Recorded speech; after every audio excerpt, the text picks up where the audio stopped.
Propaganda is essential to any military campaign. Black people tend not to understand propaganda. And the reason why we tend not to understand propaganda is because the propaganda channels, the mediums, the conduits, the radio, the television, the newspaper, we tend to just treat as forms of entertainment. We don't see them as military strategy. When there's a movie depicting black people in a negative image, when there's caricatures in the newspaper making jokes about black people, we tend to just see it as political entertainment. We don't see it as laying the foundation before the storm. That's exactly what they did in Wilmington. You always seek to create a context that allows your military campaign to be acceptable. There's always context. You study Adolf Hitler in Nazi Germany. He had a propaganda campaign that lasted over a year before he began to physically oppress the Jews. He had to make sure that the national mindset had been conditioned to accept the extermination to come. In Wilmington, North Carolina, the same exact thing happened years before Nazi Germany.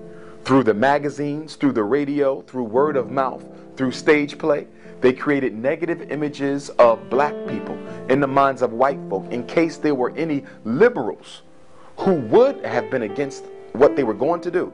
They were slowly able to reform their opinion by constantly repeating negative information about the target population. See, the one thing about the brain that we got to understand is the creature of repetition. Whoever has the most access to the brain rules the brain. It's all about volume, not quality. The more you tell people that a certain group of people are no good, the more you show images, the more you show sounds, song, poem, dance, projecting negative information about a people, sooner or later the subconscious begins to get conditioned automatically, because you can't turn off the subconscious to what it sees and what it hears. Sound and image, you cannot stop it except to stay away from it. So sound and image are critical to any propaganda campaign because they help lessen the defenses of anyone who may be against what you're trying to do. It's the same thing happening right now.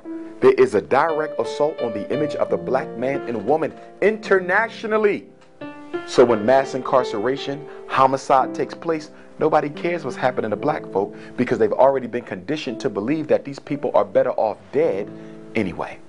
So propaganda is the first stage of military warfare. Right now, we're being set up for another extermination campaign.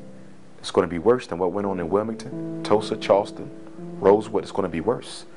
Whenever the propaganda gets worse, then you know the extermination is going to be that much worse, because you see how far the exterminator had to go in order to condition the people to prepare them for the carnage to come.